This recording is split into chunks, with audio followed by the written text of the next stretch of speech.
Hello YouTube, Jack Clark, the Eagle Musketeer, coming to you with a deck profile of my AggroWatt deck, and I have been meaning to do this profile for a rather long time. However, now that we've got a 1080p camera, courtesy of T Spriggs Yu-Gi-Oh, who's behind the camera, Hello. being lovely. So, Yeah. yay! Being lovely. Yeah. Also joining me is Tunwolf.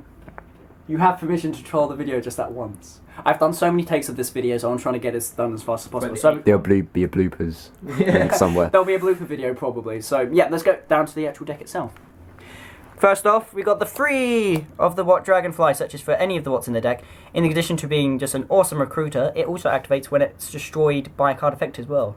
So it's so nice to be able to troll Insectors. What? Yeah, haha, get my effect. What? Let me read that card. No. Yeah, I get to summon whatever I want with this bad boy. Allows me to maintain some field presence as well.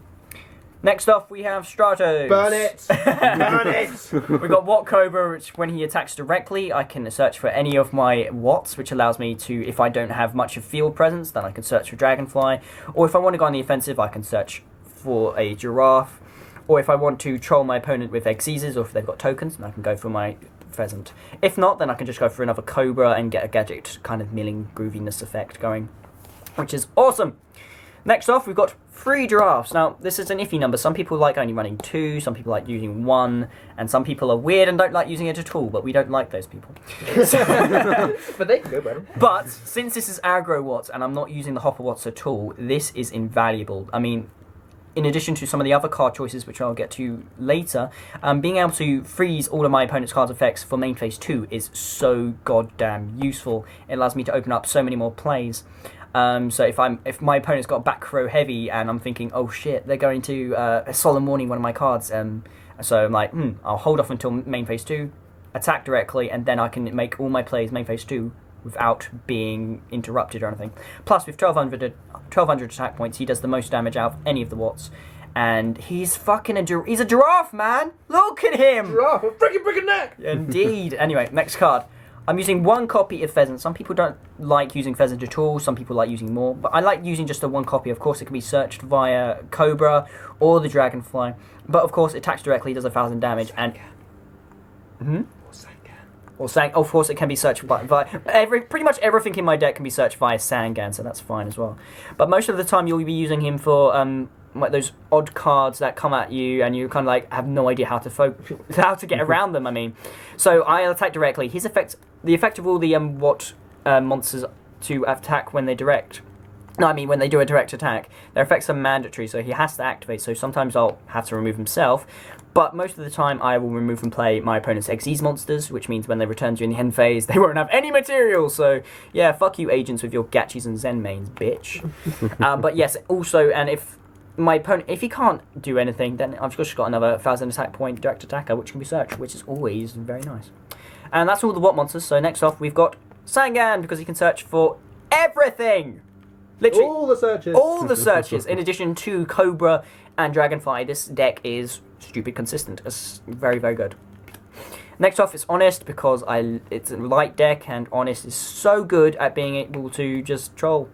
I mean, because it's a light deck, you'll also be able to do mind games by just kind of, does he have an Honest? Does he have an Honest? Of course I have a fucking Honest. Of course I'm honest. You just lost 3k life points. Yeah, but he's just very good, especially if... And he's just another form of protection since my monsters have such low attack points, so he's invaluable, especially in this deck. And lastly, we have 2 Effect Veilers. Now, I use Veilers as opposed to Maxis, in addition to Maxis being very, very expensive, but also the monster protection is so useful. And it's also a level 1 tuner, so it gets me some access to Synchros if I need to. And it's an Effect Veiler. It's awesome. Look at it. Yeah, man. But yeah, no, not really much else needs to be said about them. And that's all my monsters, so we're going to go to spells. Spells are pretty standard, to be fair. I've got free duality, allows me to search for all the monsters and such for the deck. I'm using Triple Smashing Ground. This is where some people will go, what are you doing, bro? You don't need to attack monsters, you just attack directly. Shut up. With Smashing Ground, of course, alongside Giraffe, of course, my opponent won't be able to activate any cards. So, main phase 2, if I use that, they can't do anything in response. So, there's nothing quite like attacking directly with Giraffe, then Smashing Ground in main phase 2, destroy their Stardust Dragon or something stupid like that. It's such a trolly card. And, of course, like many people will say, I do, of course, attack over monsters. I don't really need to keep I don't really need to bother about them much. But this means I can get rid of problem monsters, like especially Ryo. Like if I've got a Cobra and I want to get a search out because I'm not running very high in hand presence or something, then I can smash and ground their Ryo and be able to make more plays. So invaluable, and I'm using 3. Although I have been switching between that and 2 copies. And next up, we've got 2 MST, because 2 MST is also my side the third, for obvious reasons. And then, of course, we've got Wintergebirge and Swash's Lock and Heavy Storm, because I don't have a German one of that. But basically, of course, we've got the trifecta, the trifecta of staples. And some people don't like using like Heavy Storm or Dark Hole in Watt decks, but they are retarded, so we don't like them. Still, I'm being very derogatory. I do Some people apologize. don't use it, but they're retarded. So. No offense to people who are actually mentally impaired, of course.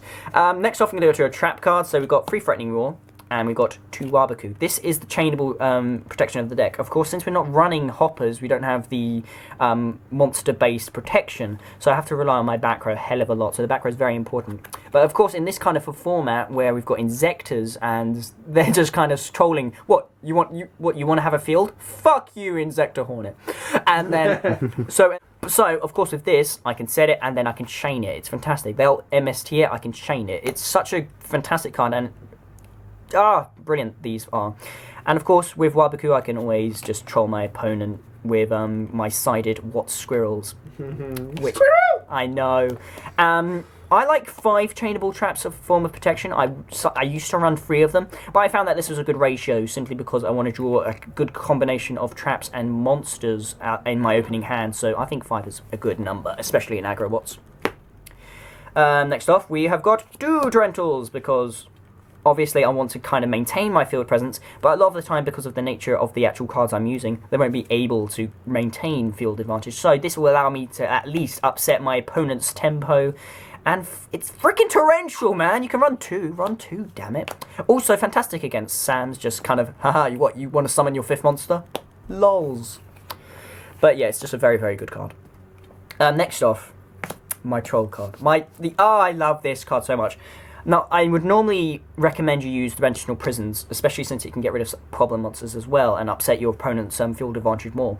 But I like this simply because it actually contributes more to the win condition than Dimensional Prison ever could. Of course, with a Watt deck, you're supposed to try and inflict as much damage as fast as possible. That's the entire point of AggroWatts. You just want to do damage as fast as possible. 1,000 damage with direct attacks. And then of course, your opponent will get hesitant. They'll just try and, oh crap, I need to get rid of their monsters, otherwise I'm going to lose. LOL.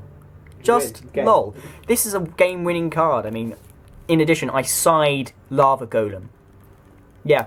Tribute your Lagia and your Dulka, set Magic Cylinder. Next turn they attack with Lava Golem, 3,000 damage. GG, bro, GG. It's also very good. So, next off, Warning. Judgment. Solemn Brigade, of course. Allows me to upset my opponent with their field advantage, which is also lovely. Next off, we've got a Mirror Force, which is obviously another form of protection, and very, very good. And next off, we've got 2 trap cards, which I like to tech. Of course, we've got Compulsory, which I love this format. I would use more, but for space, I'm only using 1. It's very nice for getting rid of annoying monsters, annoying Synchros and Xyzes, and stuff like that. Also, another form of protection, so I can use it in response to attack, if I need to. If I'm desperate, anyway. And the last card, Call of the Haunted. I love this card. It puts in so much work. Especially for the battle phase shenanigans, especially. So I activate it and I'll summon a Watt Cobra or a Watt Giraffe or something. Or of course you have those. Okay, you're gonna activate heavy. Storm. Okay, chain Call of the Haunted. Summon my Sangan from the graveyard.